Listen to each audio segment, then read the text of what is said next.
Lo dijo en la primera hora.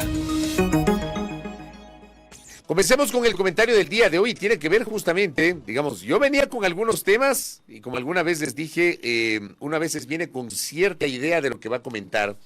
El comentario aquí no es libreteado ni mucho menos, pero uno tiene una idea de lo que va a comentar. Pero sobre la marcha las cosas cambian. Está claro que esta mañana el panorama es distinto.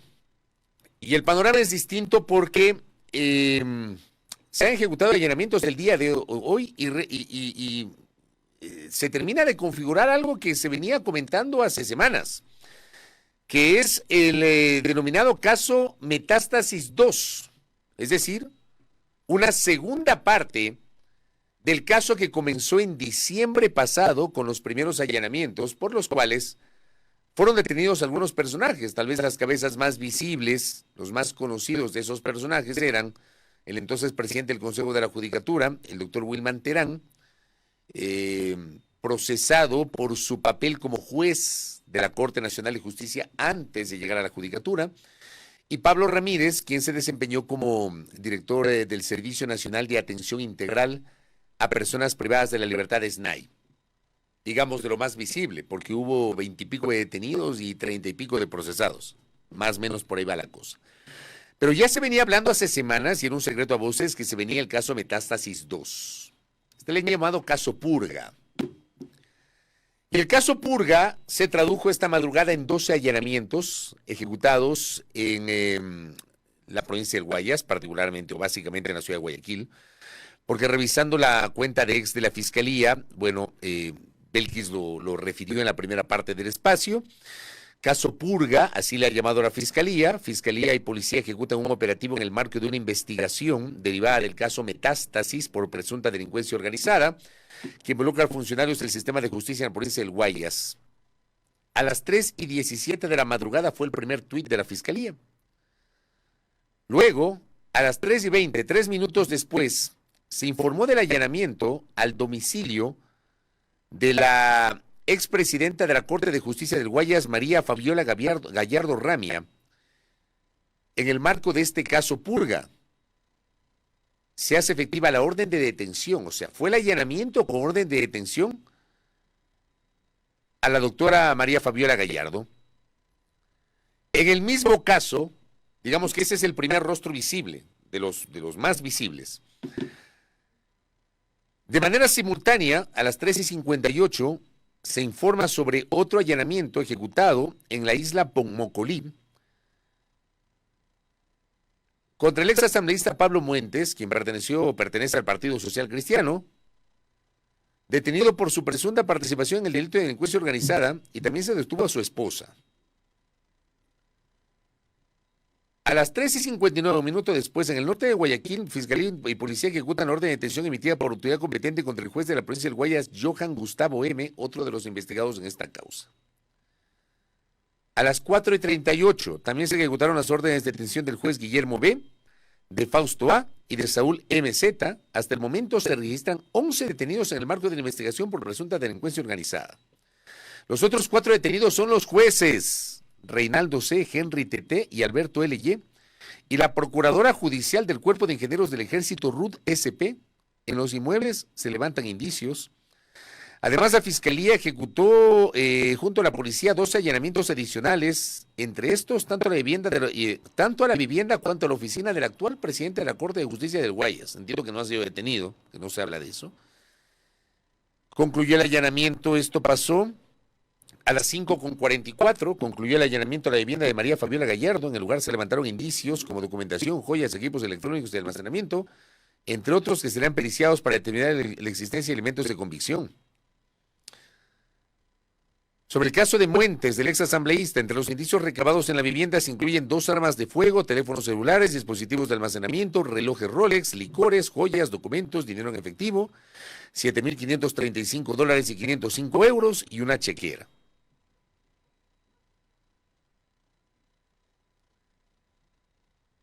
Y el último tuit se publicó hace 50 minutos más o menos. Fiscalía y policía allanan el despacho del juez investigado Johan Gustavo M., mismo que comparte con la jueza María Fabiola Gallardo, también investigada en el edificio de la Corte Provincial de Justicia del Guayas, en busca de indicios relacionados con la causa. Bueno, así amanecemos hoy.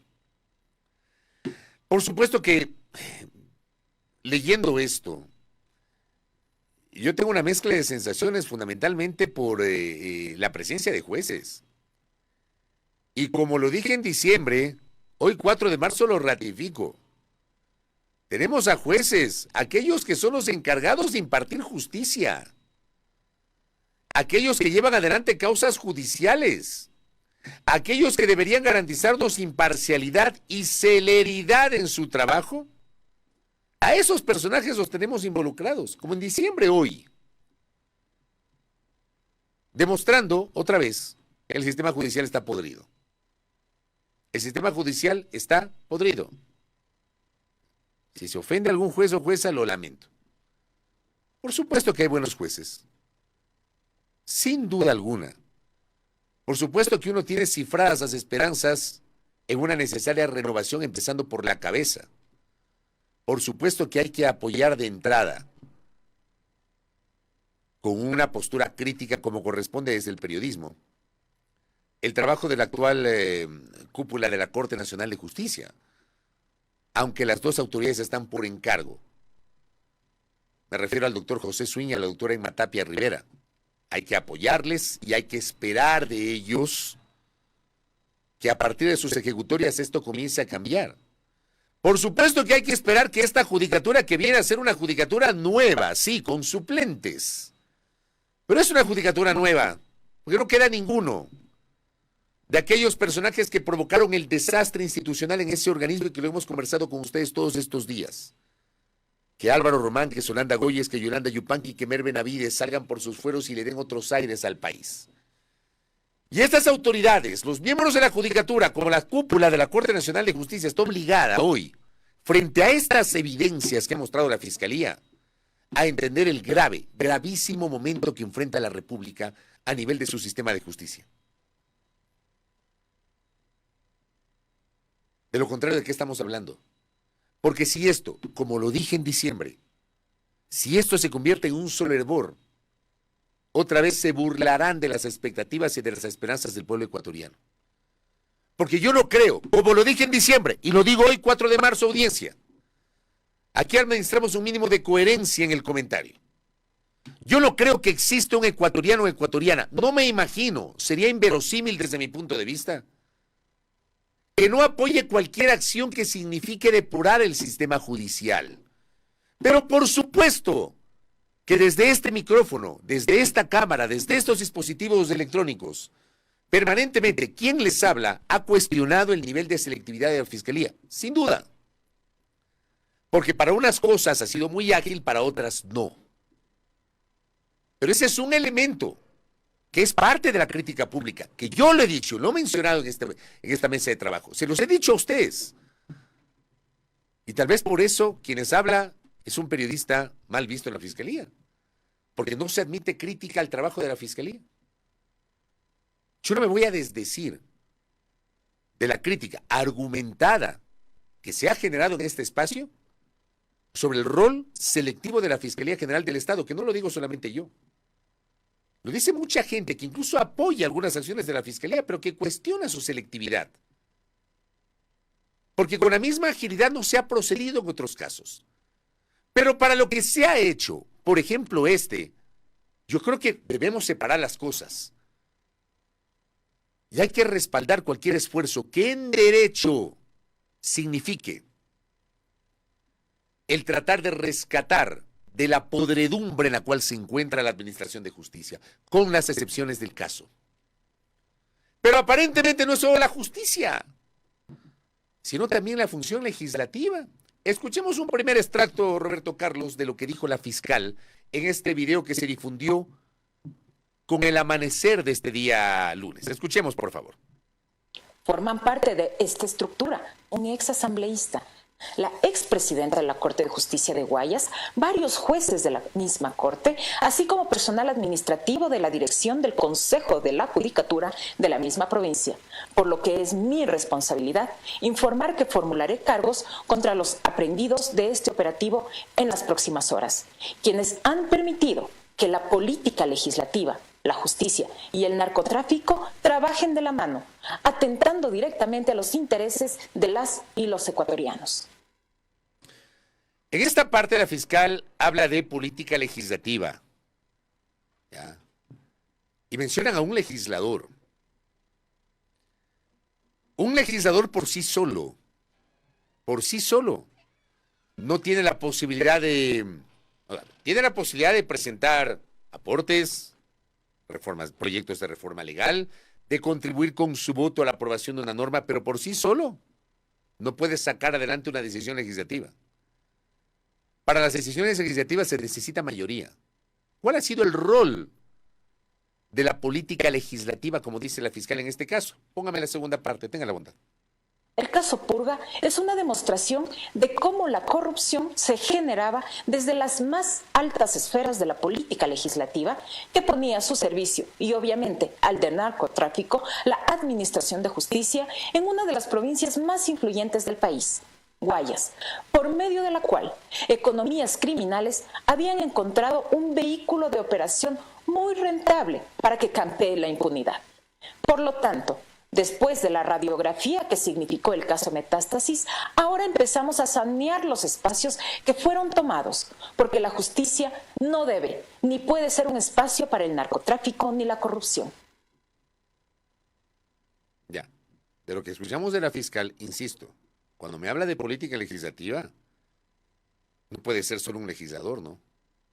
Si hablamos de política legislativa, porque tal vez un legislador puede proponer alguna cosa para hacerle el juego al narco. Pero ¿qué pasa con el resto de la estructura legislativa? O sea, esta acción de la Fiscalía no se puede quedar solamente en un legislador. Hay que ir más al fondo y determinar cuáles son los otros legisladores, porque debe haber, a partir de lo que dice la fiscal, si habla de una política legislativa, no basta con un legislador. No basta. 1 de 137, no basta. Pero esa detención de un legislador, luego de un debido proceso como corresponde, y ojalá que ocurra, y una investigación seria como corresponde, y ojalá que ocurra, debería llevar a determinar cuál es el papel o cuál ha sido el papel de otros legisladores en esto que la fiscal ha llamado política legislativa. ¿Ya? No se puede quedar solo en esa declaración. Por cierto, para cerrar esta parte, porque obviamente estamos expectantes de lo que se informe en el transcurso de, porque hoy habrá formulación de cargos para los detenidos. Y coincido plenamente con un mensaje que acabo de recibir en este momento, pero es que estoy totalmente de acuerdo. Se muestran las fotografías, por ejemplo, del allanamiento a la vivienda de un ex legislador. Y ahí aparecen teléfonos celulares, dispositivos de almacenamiento, relojes Rolex, licores, joyas. Bueno, licores, yo también tengo en mi casa licores. Perdónenme. No entiendo esa morbosería de poner licores. Joyas. Dinero en efectivo, $7,000, $7,500. Y una chequera, y 505 euros. A mí, sinceramente, me parece que poner eso, incluso con fotografía, es alimentar el morbo. O sea, no es que le encontraron al hombre. O sea, habrá que ver qué tienen los dispositivos de almacenamiento, ¿no? Pero digo, mostrar $7,000 ahí, al hombre no le encontraron con $500,000 debajo del colchón. O sea, en serio. Este es el punto que planteo. ¿Para qué mostrar los $7,000? ¿Para qué? ¿Para qué mostrar las joyas? Creo que hay gente que tiene joyas en la casa. ¿Para qué mostrar los relojes? Yo tengo como 5 relojes, claro, ningún Rolex. ¿Pero para qué? Creo que esa no es evidencia de nada. El mostrar $7,500 ahí con la fotografía, los billetes ahí abiertos, $7,000, perdóneme, no es evidencia de nada. Si muestran 3 relojes ahí, no es evidencia de nada. O unas cadenas y unos anillos, no es evidencia de nada. A mí me parece que eso le hace más daño al propósito de llevar adelante este tema con seriedad como corresponde. ¿Ya? Me parece a mí. Criterio. Criterio. Sobre esto. Veamos. Más allá de eso, hay que apoyar que la investigación llegue hasta el final, con la seriedad que corresponde. Y hablando de investigaciones sobre casos de corrupción, este fin de semana también, porque digo, en este país uno no pierde la capacidad de asombro. Es imposible perder la capacidad de asombro en este país. Hubo una noticia de carácter internacional que dio lectura a Belkis en la primera parte de este espacio y de cuyos detalles seguramente muchos de nosotros no teníamos la más mínima idea. En Estados Unidos hubo una condena, una sentencia a una multinacional que fue acusada de haber recibido sobornos y que admitió el delito. La agencia de noticias EFE publicaba que Ecuador recibirá una parte de la millonaria multa impuesta en Estados Unidos en la empresa multinacional Gumbor, con sede en Suiza, que deberá pagar $374.5 millones tras haberse declarado culpable de haber entregado sobornos en el extranjero, entre ellos a funcionarios ecuatorianos. $374.5 millones de multa. La sentencia incluye la cancelación tanto para Suiza como para Ecuador de hasta una cuarta parte de la multa penal que Gumbor deberá pagar en el marco de las investigaciones que tiene pendientes en ambas naciones por delitos relacionados con corrupción. La condena de Gumbor en Estados Unidos se dio en el contexto de la causa donde también fue sentenciado el exgerente de comercio exterior de la petrolera estatal ecuatoriana Petroecuador, Nilsen Arias, cuya investigación contó con la colaboración de la Fiscalía de Ecuador a través del intercambio de información. Hay una nota que da cuenta, y esto no es una decisión de la justicia ecuatoriana. Estados Unidos y Suiza imponen multas millonarias a Gumbor por actos de corrupción en el Ecuador. La firma de comercialización de energía Gumbor, con sede en Ginebra, fue condenada este viernes por la Fiscalía General de Suiza, no por la justicia ecuatoriana, por la justicia de Suiza, a pagar $90 millones por actos de corrupción en Ecuador, indicó un comunicado oficial del gobierno de ese país. El Ministerio Público había abierto una investigación a la firma ginebrina en 2021 con relación a otro caso en Estados Unidos con los mismos protagonistas, concluido también este viernes con un acuerdo entre Gumbor y las instancias judiciales estadounidenses. Gumbor es responsable, según la sentencia penal, de corrupción activa de funcionarios públicos extranjeros y señala que la compañía ha optado por no recurrir la sanción, o sea, no cuestionar la sanción.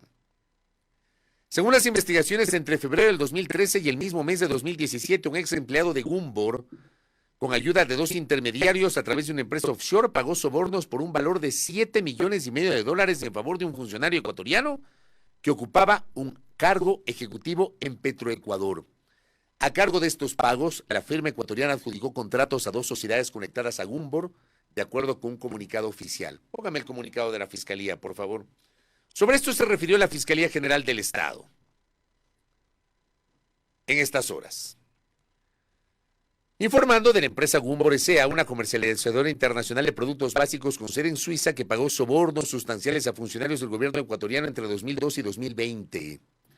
Para asegurar negocios con Petroecuador se declaró culpable Gumbor en Estados Unidos, no en el Ecuador, en Estados Unidos, donde está claro que la justicia es distinta, con sus matices.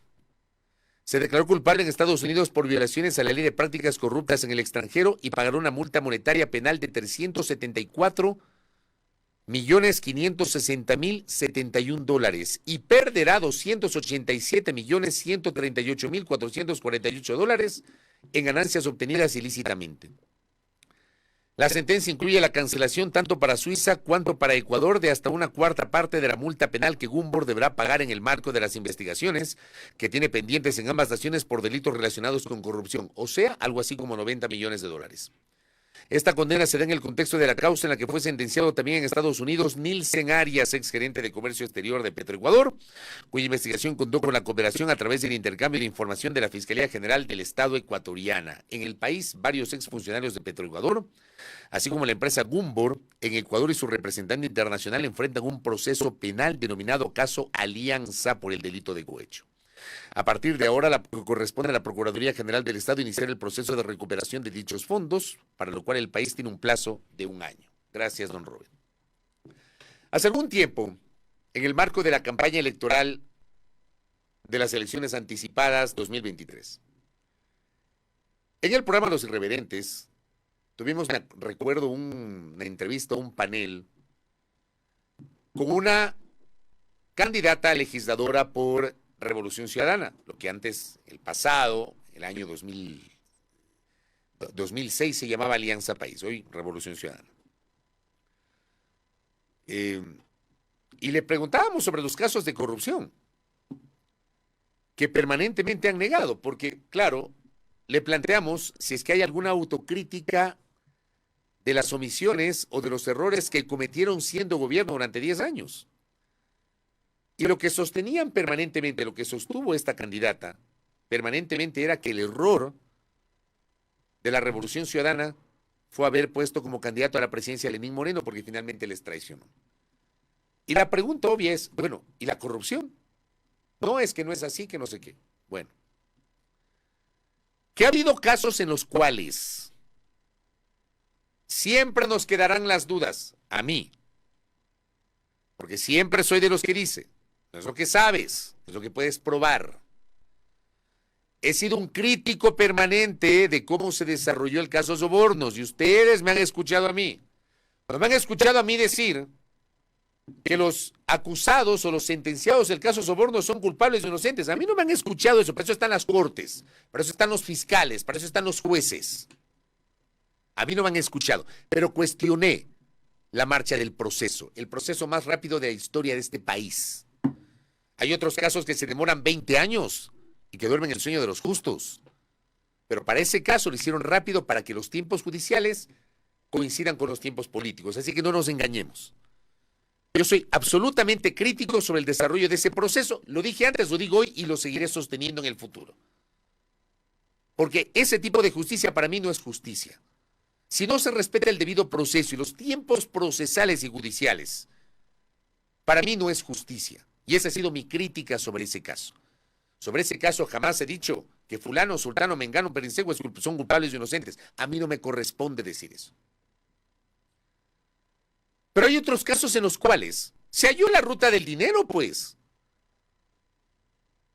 ¿O no se acuerdan del caso del exministro de Electricidad, Alexei Mosquera, sentenciado por la Corte Nacional de Justicia? Porque le encontraron una cuenta abierta en Andorra donde Odebrecht le había depositado 3 años después de haber ganado un contrato cerca de $1 millón. Pero encontraron la plata. Se logró la ruta del dinero, que es lo que yo siempre planteo. Que determinen la ruta del dinero. Algunos me dicen que no siempre es posible. Pero yo creo que la prueba, la evidencia es lo que permite sustentar una acusación. Tal vez el equivocado soy yo. Opino sobre la base de un hecho cierto. Le encontraron una cuenta con cerca de $1 millón en Andorra, dinero que le había depositado Odebrecht 3 años después de que se hizo la travesura.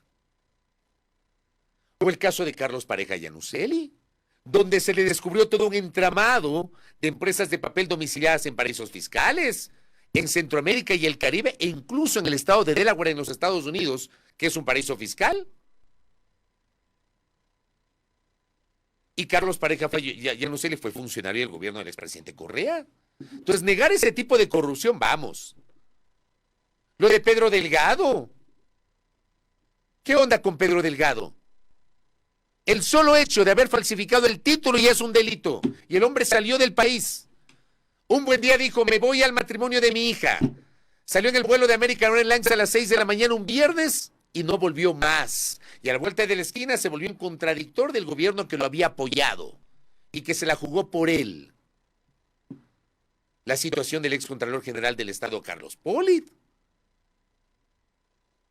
Entonces, yo sí les invito, sobre todo a quienes defienden ardorosamente a esa organización política, que están en su derecho, pero despojémonos un poquito de las pasiones. Porque en este caso, y he hecho este antecedente para mencionar este caso de Gumbor, aquí no hay una investigación de la Fiscalía General del Estado, no es que un juez que le hizo el juego a la fiscal Diana Salazar le sentenció, no sé qué, no, aquí estamos hablando de la justicia de Estados Unidos y de la justicia de Suiza. Estamos hablando de administraciones de justicia que no son la ecuatoriana, que está muy cuestionada. Y es en esas naciones donde se determinó la existencia de sobornos y de una red de corrupción. Vamos a seguir tapándonos los ojos. ¿Ah? Casi como el emoji del monito. Nos tapamos los ojos, nos tapamos la boca, nos tapamos los oídos y no vemos nada porque no nos conviene decir. Tengamos sentido crítico, audiencia. Y les invito, sobre todo a aquellos que defienden ardorosamente a una organización política, a separar las cosas y a entender que hay cosas, incluso desde la pasión de la política, que son inaceptables, como la presencia de funcionarios corruptos, cuya corrupción ha sido comprobada tras una investigación no en el Ecuador, sino en otros países. Y exijamos a ese mismo sector político que levante la voz y critique y cuestione y pida que sobre esas cosas se llegue hasta las últimas consecuencias, aunque sea frase cliché. Pero a mí sí me indigna esto. ¿Saben por qué me indigna? Porque permanentemente nos dicen que no hubo corrupción. Y sí la hubo. Y sí la hubo. Tengamos un juicio crítico de las cosas. Yo por eso separo y no me desdigo de lo que digo en su momento. Lo que dije en 2019 o en 2021 es lo mismo que estoy diciendo hoy. Siempre defenderé el debido proceso, siempre. Siempre cuestionaré la selectividad de la justicia, siempre. Siempre pediré que a todos nos miran con la misma vara, siempre. Pero si hay casos sobre los cuales se comprueba, abramos los ojos. O también de esto vamos a decir que es lawfare o que es persecución, porque sería inverosímil que ahora se les ocurra decir que tanto los estadounidenses como los suizos se inventaron el lawfare cuando se logra la admisión de una multinacional, el reconocimiento de la multinacional, de decir, sí, nosotros pagamos sobornos a funcionarios ecuatorianos, sí, admitimos y vamos a pagar la multa, es una multa multimillonaria. Yo no sé si esa empresa quebrará o no quebrará con semejante multa. No tengo idea del tamaño de esa empresa. Pero vean, despojémonos de verdad. Yo les invito, porque creo que es legítimo que todos tengamos nuestro sesgo. Lo tenemos, todos tenemos un sesgo. Una forma de pensar, una forma de opinar. Tenemos nuestro corazoncito. Pero yo les invito a despojarse un ratito de eso y hacer un análisis. Esto es terrible. Y este ya no es el caso sobornos en el Ecuador. Esto fue en Estados Unidos. Esto fue en Suiza. Y la propia empresa metida en la colada reconoce que pagó sobornos. Como sociedad, independientemente de la orientación política que tengamos o por lo que pensemos o a quién apoyemos, exijamos explicaciones, exijamos una satisfacción sobre esto. Es lo que corresponde. 7:11 de la mañana. Cierro el comentario. Me he extendido un poquito porque, como les digo, tenía algunos temas para comentar. Quedo debiendo el tema de la canciller de México. Lo vamos a poner mañana. No lo vaya a borrar, don Robert. Mañana vamos a escuchar lo que le dijo a Leonardo Curcio de Radio Fórmula. Leonardo Curcio es uno de los periodistas más connotados de México en su programa de Radio Fórmula, que es uno de los más sintonizados de México. Pues la canciller le dijo, vean, ¿quieren entrar a la Embajada de México en Ecuador con la policía? ¡Ni locos! Mañana vamos a hablar porque eso configura otro hierro, uno más del servicio diplomático ecuatoriano. Terrible. 7:12 de la mañana. Primera plana. Todas las noticias, todas las voces.